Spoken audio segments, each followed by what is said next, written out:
Ladies and gentlemen, welcome to another episode of Imagineering. This time with my very special guest, a man who've only met once in my life, and he's left such a big impact on my life. Ladies and gentlemen, Frank Tsuro. Frank is the founder and managing director of FranklySpeaking. He has a professional service firm that offers learning and development solutions to medium-sized businesses and corporates. Frank helps business leaders, owners, and corporate executives to motivate and inspire a team or even an entire organization to perform at their fullest potential. He is currently the program quality director for Toastmasters in Southern Africa and is in charge of education and training of the leadership teams in over 190 branches across the region. Good God, that is a lot. How do you manage all that? That seems insane. Well, teamwork. Teamwork makes the dream work. A lot of times, I think as people, we want control, and we want to be in control of everything. Yet we've got so many people with so many different talents that can help us manage everything around us. I'm not different from you, except I've got certain skills skills that I have that will help me be strong as a leader. And whatever skills that I don't have, you can always import those skills from other people, and those people will help you manage all those other clubs that are working. Brilliant. So to you means being in such a very important position and having to oversee so many different clubs, relying on other people's skills and valuing other people's talents and ideas and perspectives is incredibly important for you to be able to accomplish what you do. Yes. I think one of the things that helped me in this role, have made me very comfortable in taking up these roles, is that I generally regard myself as a strategic person. So I don't like getting involved in a lot of operational or administrative type of activities. And so one of my biggest strengths as a leader is being able to identify the strengths in each of my team members. So you find that we've got leaders already in the club setting. We already have leadership teams in each of our branches. And those leaders have certain potential. And the key is to support them on their strengths and see that they use their strengths to make the branch work, and that, pursue the mission of Toastmasters International. And then also where they have certain weaknesses which are critical to the success of the club, you deliver coaching, training, or you give them a mentor to guide them through the process so that you can manage those things. I think the key is to always understand what are the key things that you need to focus on to make something successful. And then when you look at those key things, you see how best the current or the immediate leadership team, the strengths they have in accomplishing that. And once that's sorted, just play to their strength and everything will work out. And when there are critical things missing out of them, then you can apply coaching, training, or give them, recruit someone from the club that's not part of the leadership team to actually bring that skill on the table so that things can work together. So it actually tends to be, I've actually found that this role as the program quality director or any of the other strategic leadership roles I've taken has been far easier than having to deal with, say, 4 branches or directly with one branch, because my strength is people and knowing how to manage people. And so it makes it easier for me to empower others to be able to do the job. That's very cool, because I recently had a discussion with Dr. Irina Yashin Shaw from Australia. And we were in a car and we were having a discussion about creativity and leadership and so on. And she said that creativity and leadership is not so much leading from the top, top down sort of thing, or leading from the front, but more of taking a middle position, leading from the middle, she called it, and allowing people to be divergent, but always just guiding them back towards the main goal and making sure everybody has a focus on the result that you want to achieve. And so you're allowed to be creative, you're allowed to have different ideas, different perspectives, but as the leader in the middle, the one who oversees everybody around them, it's important to make sure that you guide rather than control towards a upward position to where you want to be. And I think that's exactly what you just said. Just it's allowing other people to be free, to be creative, to think differently than you do, but Yes, always yes. making sure that as the director, as the overseer, as the leader, that it's important to understand where you're going. I think that's wonderful to see that sort of idea developed into practical leadership capability. Yeah, I've actually never heard about the concept of leading people from the middle, but Not at something all, but very it makes similar. sense. Yeah, but I mean, something that, as you describe it, something that I may attribute this skill or this type of leadership from my side is a concept I learned called situational leadership. Right. And I don't know if you've heard about situational leadership. Yes, I understand that. Basically, like I do it as well in my consultancy when I work Yes. with corporates and large corporations and even just other clubs or businesses. Understanding the way your team thinks allows you to understand how best to lead them. So Yes. yes, but obviously what So I do might be different than you. So please do explain situational leadership. No, absolutely. So situational leadership was developed by two human behavioral psychologists. I think one was Paul Hasse and Dr. Ken Blanchard, and they always they had a concept of you need to understand the level of leadership your team members are at, so that you know how to lead them. Hmm. And so you find that there are certain people I work with who are more experienced than I am at what we are trying to do. And so you've got to understand at what level how to support someone. So some of in a nutshell, what the model says is that if someone is new to something and they don't have anything, that person needs direction. As they gain more knowledge, what happens is reality sets in, and it does hit a bump a little bit on their motivation and energy, and so it drops. So you then coach for so that they get to know a little bit more, and you also motivate them. And then as they get to know a little bit more, and start understanding the core, the purpose of why we're doing this, the mission, they start getting to know more, and the motivation also becomes variable. And what essentially this person needs is support. Because so it means that most of the times they know what to do. It's just the few times when they get lost along the way that they don't know what to do. So now you support them. Whenever they lose motivation, you just give them more motivation. Whenever they just don't know something small, you recognize what they know and you tell them, oh, don't you think we should be doing it this way? And then when they become experts in the organization or experts at the job they're supposed to do, then you encourage them to delegate and empower others to be able to do the same.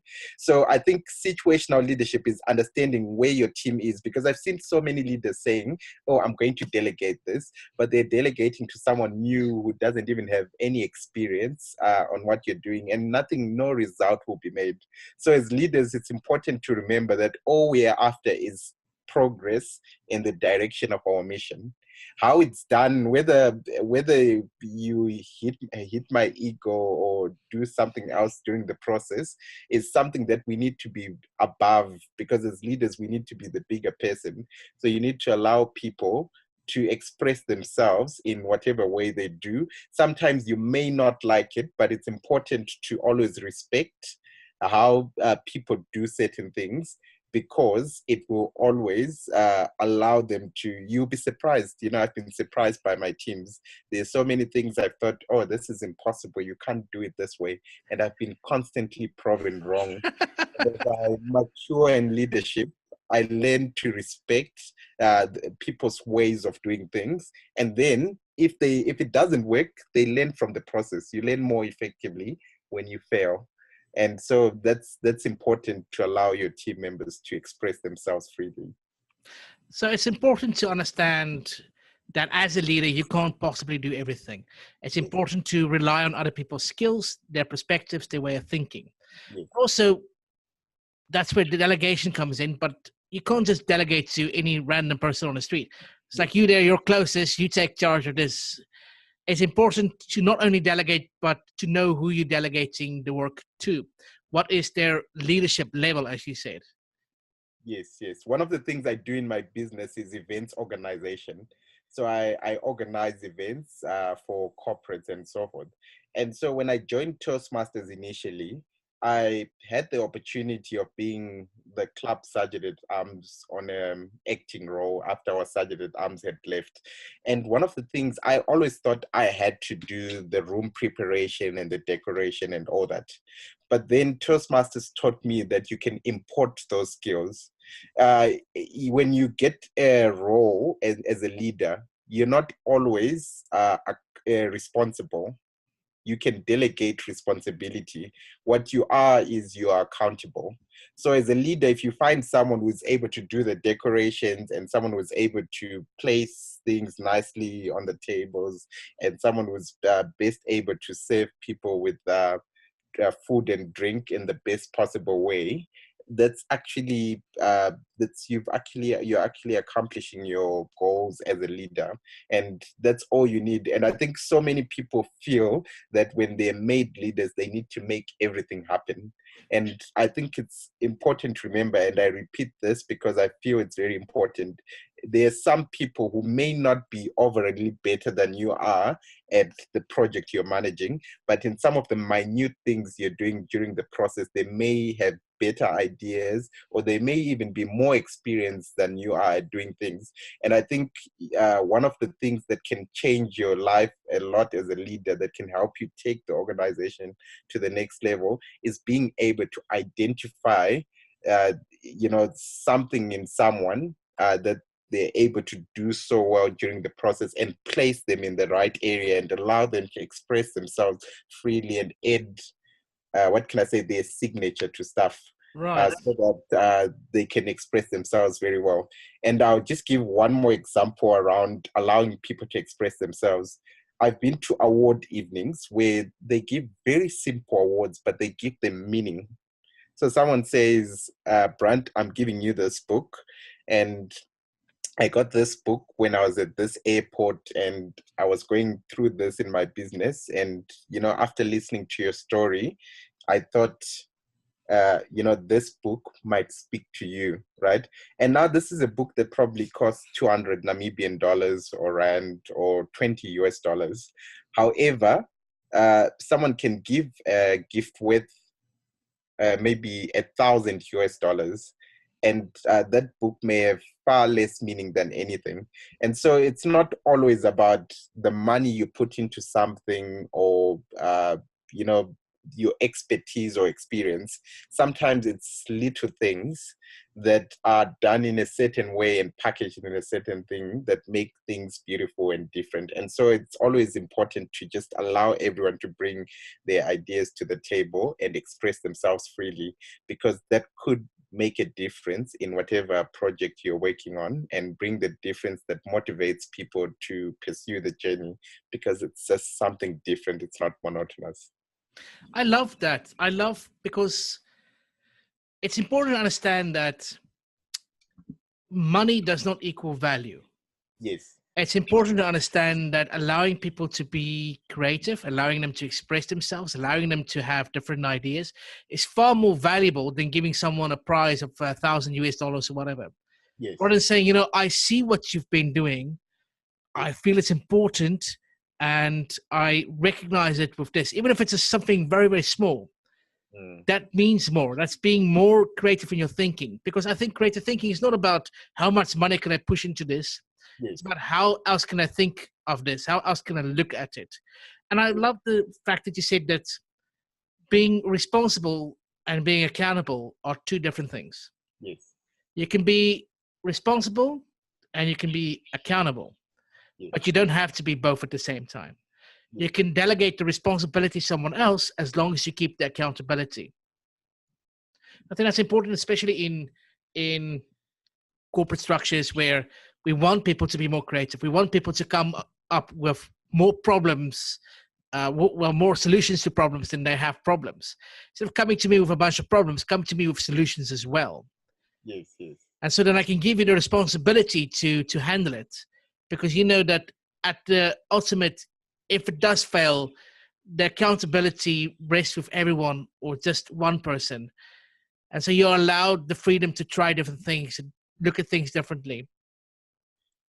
And you mentioned something that I just want to comment on, and it's about giving responsibility or more responsibility to people below.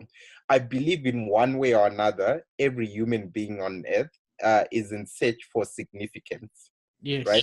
Yes. With what type of significance may be different. Some want money and power. Some want to just make a positive change or difference in the lives of others.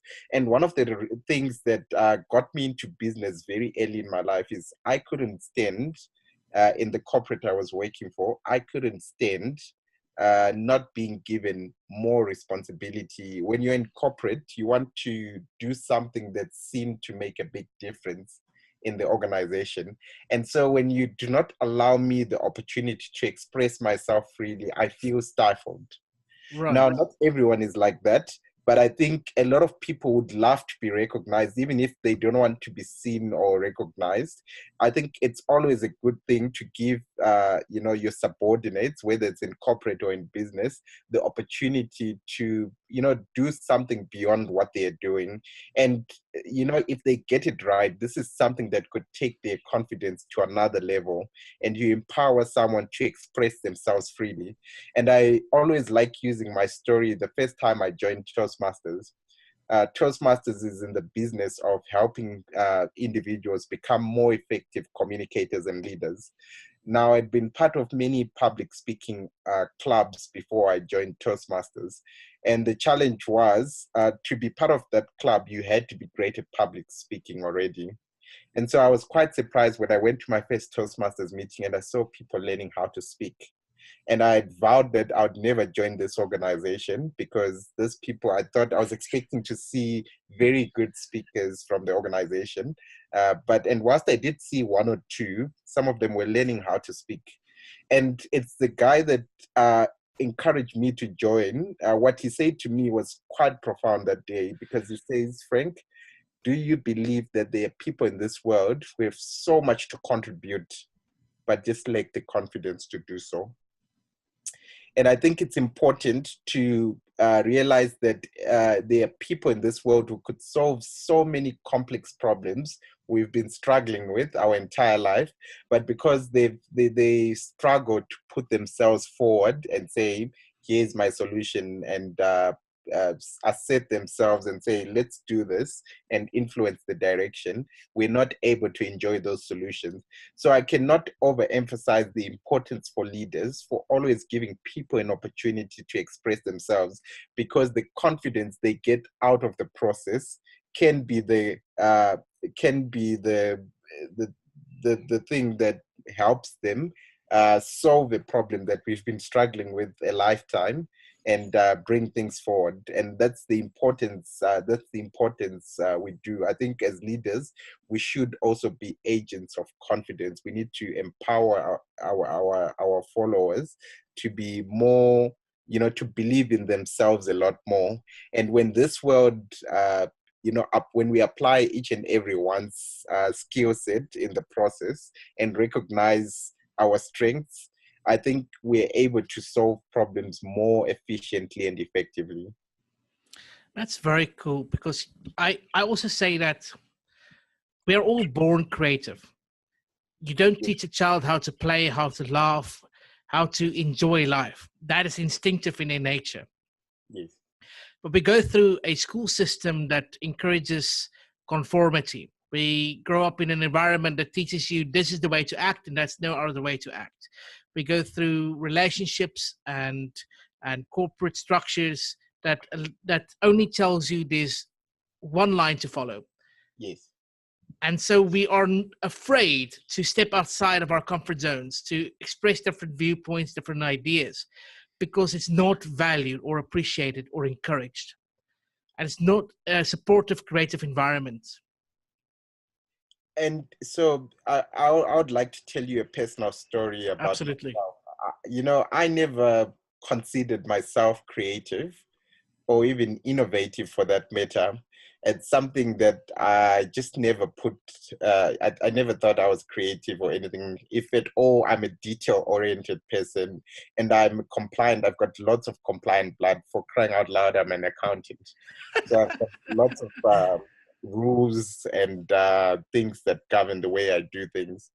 But I think you mentioned something very important. I think we're all creative in one way or another, except Yes. sometimes we just don't know it. Right. Right. And I am reminded of something that I learned on my phone. I've got an app from the National Speakers Association. And one day I was listening to one of the professional speakers from the USA who speaks on a topic called hospitality. Hospitality. Hospitality. Hospitality in hospitals. Yes, yes. Okay. So this Okay. person works with people in the medical field, and he says that he's had the privilege of being able to afford taking his loved ones or to some of the best medical institutions or hospitals there are in the world. But one thing that this guy feels is that these institutions or hospitals are great at servicing the patient, but the patient is not the only person involved in this whole circle. Where there's one patient, there's likely going to be more people with the patient. And so he discovered that how do we raise the level of customer service for the people, for the loved ones of the patient when they bring through a patient? And so he decided to combine the skills that, or the techniques applied in the hospitality industry into hospitals. And so that is something that has inspired me during the course of my career, because I try and get creative ideas from other industries and apply them in Toastmasters, apply them in my business when I service my other clients, to say, have you tried to do things this way? And I think one thing, so in that way, I'm seen as an innovator because I apply other people's creative ideas in making things work. But I remember having a conversation with you before and you telling me that, oh, you think that's actually quite creative, having the knowledge to say we can apply this creative idea in another industry. That in itself is creativity. Right. And so I think it's important that I think sometimes creativity lies in some of the simplistic things in life. I think we're looking, when we say creative, I think many people are looking for a light bulb type of Right. moment, Your which aha moments. Yes. an aha moment. But you don't have to invent a light bulb for you to be creative, right? Right. It could be something small, like thinking, well, why don't we, you know, eat first before we brush our teeth in the morning, right? Right. Because these are the benefits A, B, C, and D, right? And that could be a creative process as long as Exactly. the reasoning Exactly. is valid, or at least has a valid backing or something like that. Just looking at the same thing everybody else has been looking at and saying, hey, hang on a second. What if we do it this way? Yes, My mentor, Alan Black, he goes and he says, Brunt, everybody talks about thinking outside the box, Start yes, thinking inside the box first. Think yes, maybe my box is smaller or bigger. Maybe yes, there's a different box connected to it. Maybe my box is a different color. You know yes, what? Maybe my box isn't even a box. I'm more of a hula hoop person. yes, Thinking differently. It's not just outside the box thinking. It's like when people say we need to be more innovative as a company. What does yes, that mean? What yes, does out of the box thinking mean? It's just looking at the same thing everybody else has been looking at and saying, what if? Just asking the question. What if we reverse it? What if we take this idea, combine it with this idea, and put it together and apply it into this situation? That is being creative. It's not just art or dance or music. It's a way of thinking.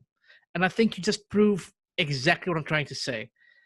and you know what, you also be quite more effective in the process. And I'll tell you a story of how I began as a coach.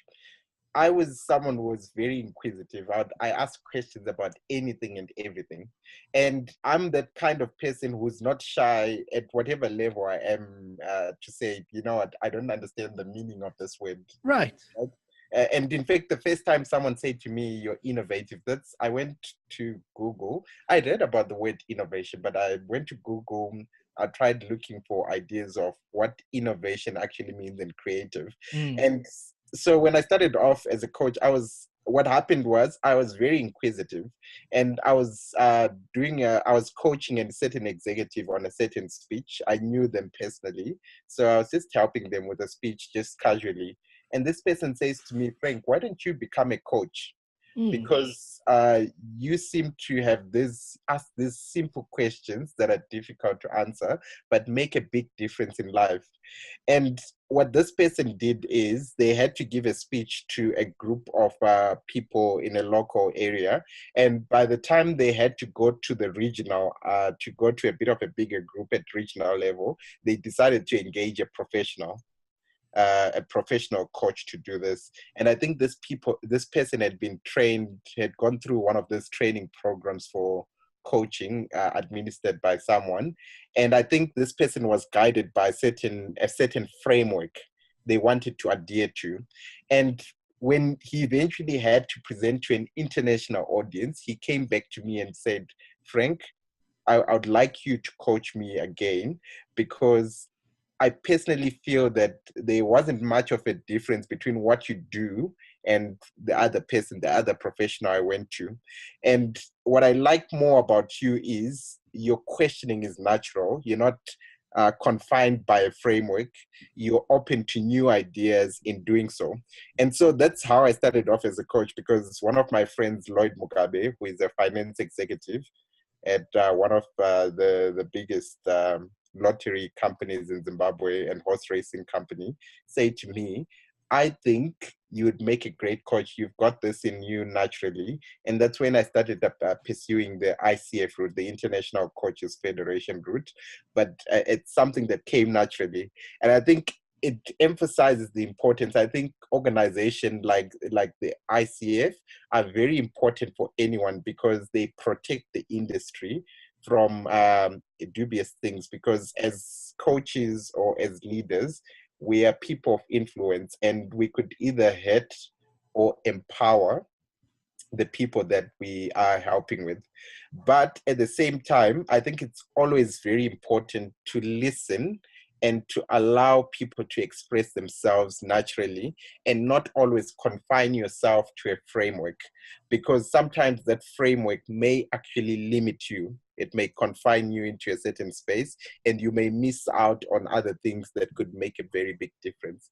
Remember, you could fail after, it could go wrong and you could fail, but at the end of the day, nobody dies. Right.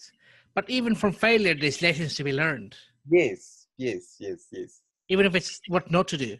yes, yes, yes, absolutely. And so when you say confined, that's what I also say is I can't think the way Frank thinks or John thinks or Mike thinks. I can only think the way I think. Yes, But by allowing them to think differently than I do, I can yes, get their experience and their perspectives, and I can add it to my own. And thereby I grow and I expand my network, my creative field, my knowledge, my experience, yes. by utilizing and relying on the people that's right next to me. Mm. And I think so. One of the things I then say to people is uh, avoid confining yourself. One of the biggest things in Toastmasters, and I talk about Toastmasters because you used this as a reference earlier on, is we rely a lot on mentorship. Yes. And one of the key things is to understand that you may admire one thing about Frank, but realize that Frank is not an expert, or that doesn't make him an expert at everything. Or you also may not like someone, but that doesn't mean that everything they do is terrible. So it's always important to appreciate everyone's strengths. When I look for mentors, or when I'm looking for certain ideas to implement, when something is at strategic phase, like we're about to implement a new 5 to 10 year strategic plan in Southern Africa, there are certain people I go to, certain strategic mentors that I know, people who've got a strategic mind, that I ask for their ideas, right? I also ask other people, but there's certain people I go to for strategy. And then when it comes to implementing those ideas, I can't usually go to the same people, because I know they're not, in this case, I know the people very well. They're not good at implementing. They're good at thinking at the bigger picture and all that. But when you ask them to actually do the work, they may struggle because they're not strategic people. So that's when I go to the operational people, the people who've got the energy, the passion, and so forth. And I say to them, here is our vision. And this is what we want to accomplish. And this is what it would mean if we accomplish this, right? Let's do it. So I think it's important not to confine yourself, even when you look for mentors or coaches. Sometimes you can have a coach that teaches you how to dress. And then the next time you're looking for someone that teaches you how to speak effectively, and someone who helps you how to handle conflict. And you're tapping into these different strengths in making something. I know most of the times, because of budget, we're forced to have, say, one life coach or life mentor because of limitations in resources. Either it might be time or money. So I cannot overemphasize the importance of not confining yourself. Allow yourself to explore certain ideas. In fact, an idea not explored is an opportunity missed. Yeah. But what you say is creativity and innovation are two different things. It may be one coin, but it's two different sides. Yes. Right?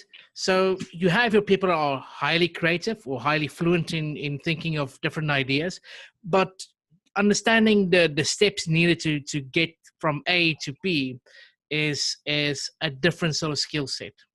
Now you can develop that skill set, absolutely. But you can also understand that certain people maybe not as fluent with the big picture ideas. Yes. But they are wonderful in thinking up all the little steps that goes from A to B. Yes. Yes. So for instance, you talk about the difference between creativity and innovative. Whilst I've discovered recently that I am quite creative in one way or the other, I'm more innovative. Right. People's creative ideas, it may be from another industry or from the same industry, and I apply them because I'm an action person. I like things. I like people get things done. Right. So, Frank, action yes, man. I yes, can see the action figures now. Yes. I like things getting done. So right. What I do is, the way I perceive the difference between creativity and innovation. Creativity is simply creating. It's developing, it's inventing, it's new ideas or whatever it is you create. And then innovation is when you apply that creativity. Correct. To bring about a certain change. Right. So a certain change that you may be able to make tangible. So it transitions from being just a thought or an idea to something tangible that makes a difference in people's lives. So yeah, that's what I see as a difference between creativity and innovation. I know they're used interchangeably. Unfortunately, yes, but they are two distinct areas. Yes. So because I'm someone, like I said, I'm not embarrassed to say I don't know. A lot of the times I learn a lot more by trying to research, what does this really mean and what's the difference? And it just helps you in comprehending things a lot more deeply. Well, I love your story about, trying to take established ideas in other organizations and applying it to your own. There's a story about the first battery. Yes. A man decided to dissect a stingray, I believe, and he was looking at all the different cells and the exchange between energy between the different cells, and so he decided to replicate the idea, and he basically built a battery out of copper plates and cotton wool and all kinds of things. But he had no idea what to really do with this idea. Yes. And so he wrote it down and he passed it around to his friends and so on. And one guy said, this is a brilliant idea. Let's develop it into something that is a product that can be applied into different situations and can be marketable. And so he did that. And so he took an idea and developed it, and that's innovation. So coming up with the idea of, okay, let's study this and let's work at it and see what it is and so on. That's wonderful, and that's being creative. Taking that product and developing it to a stage that is tangible, useful in certain situations, that's innovation. And so they may seem similar, but they are two distinct things. Yes. Because the one came up with the idea, the other one put it into practical use. The other one is the creator, the other one is the innovator. Exactly, you know? Yes, yes. But I got a message now that your battery is low. So I'm going to say goodbye. Thank you for joining me on Imagineering. Thank you for sharing your wonderful stories. And this talk on leadership, I think, is important to everyone, regardless if you think yourself as a creative or a leader or innovator. I think you added value. So Frank, good luck, good job, great seeing you again. And when you're coming back to Namibia, so we can ride some camels again. I'll come when you invite me. I invite you. All right. Okay. Yes. I just want to say, just before I leave, yes. to all the leaders who are watching this, I want you to know that you hold the hopes and aspirations of the people that you lead. And you can only do them a favor by allowing them to express themselves in the best possible way. And that's when they can be able to discover their fullest potential. And you never know what you may create just by allowing them to think creative and be innovative in whatever processes. So let's not confine the people we lead. Let's empower them and allow them to express themselves freely. And I think if we do that, this world will be a better place. Thank you so much.